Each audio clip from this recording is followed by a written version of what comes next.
Good morning everyone. Today I am Anita Yadav from Suraj School. Today I want to teach a topic विराम चिन्ह. So let's start topic विराम चिन्ह. विराम चिन्ह किसे कहते हैं? विराम का अर्थ होता है रुकना या ठहरना, चिन्ह का अर्थ होता है निशान.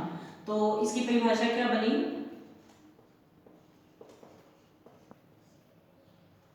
पढ़ते हुए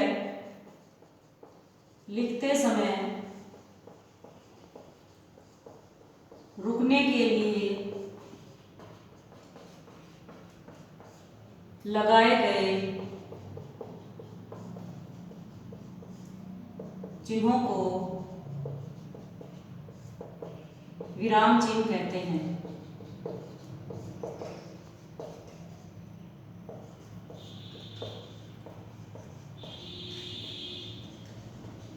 यानी जब हम वाक्य में पढ़ते और लिखते समय जब रुकते हैं तो रुकने के लिए जो निशान लगाए जाते हैं उन्हें हम विराम चिन्ह कहते हैं.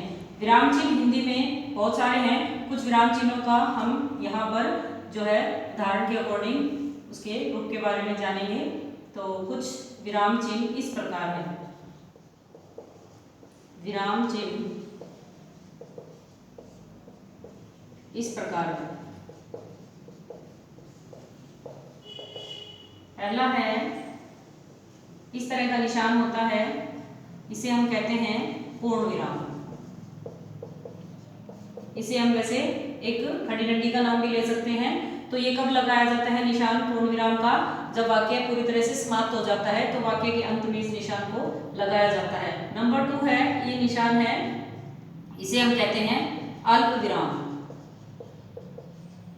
इसका प्रयोग कहाँ किया जाता है? जब वाक्य में हम बिल्कुल बहुत कम समय के लिए रुकते हैं तो वहां पर इसका प्रयोग किया जाता है. जैसे बहुत सारे नाम होते हैं, राम श्याम है, जैसे सब्जियों के नाम होते हैं, फलों के नाम होते हैं, तो उनके बीच में बहुत कम समय के रुकने के लिए हम इस निशान का प्रयोग करते हैं. इसे हम कहते हैं अल्प विराम. नंबर 3 पर है, इस तरह का निशान होता है, इसे हम कहते हैं अर्ध विराम. इसका प्रयोग कहाँ किया जाता है? इसका प्रयोग अल्प विराम में थोड़ा कम रुकने के लिए, लेकिन अर्ध विराम में अल्प विराम से जब हम ज्यादा समय के लिए रुकते हैं तो इस अर्ध विराम का प्रयोग किया जाता है. नंबर 4 पर है, इस तरह का निशान लगाया जाता है, इसे तो सभी जानते हैं, इसे हम कहते हैं प्रश्नवाचक चिन्ह. प्रश्नवाचक चिन्ह. प्रश्नवाचक चिन्ह का प्रयोग कहाँ किया जाता है? जब वाक्य में किसी से कुछ प्रश्न पूछा जाता है और प्रश्न पूछने के बाद जब वाक्य समाप्त होता है तो उसके बाद हम इस निशान को लगाते हैं. इसे हम कहते हैं प्रश्नवाचक चिन्ह. नंबर 5 पर है, इस तरह का निशान होता है, इसे हम कहते हैं योजक चिन्ह.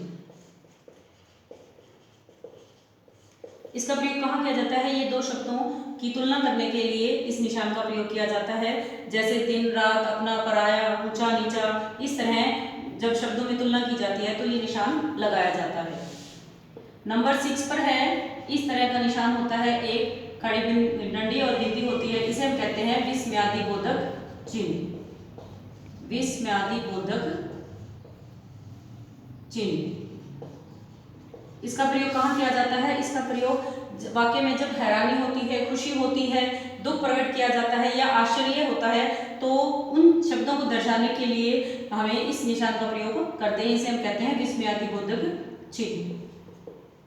नंबर 7 पर है, इस तरह से जो है ये निशान है, इन्हें हम बोलते हैं दोहरा उद्धरण चिन्ह. इसका प्रयोग कहाँ किया जाता है? इसका प्रयोग वाक्य में किसी के कहे हुए शब्दों को ज्यों का त्यों लिखने के लिए हम इस दोहरे उद्धरण चिन्ह का प्रयोग करते हैं.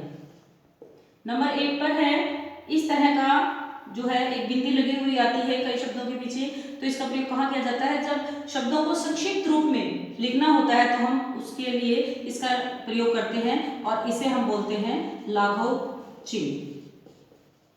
जैसे फॉर एग्जाम्पल, जैसे डॉक्टर है, डॉक्टर हम पूरा ना लिख करके हम इसको शॉर्ट में लिख सकते हैं इस तरह से बिंदी लगाकर. तो ये जो है लाघव चिन्ह होता है और ये शब्दों को संक्षिप्त रूप देने के लिए हम इसका प्रयोग करते हैं. तो आज एक छोटा सा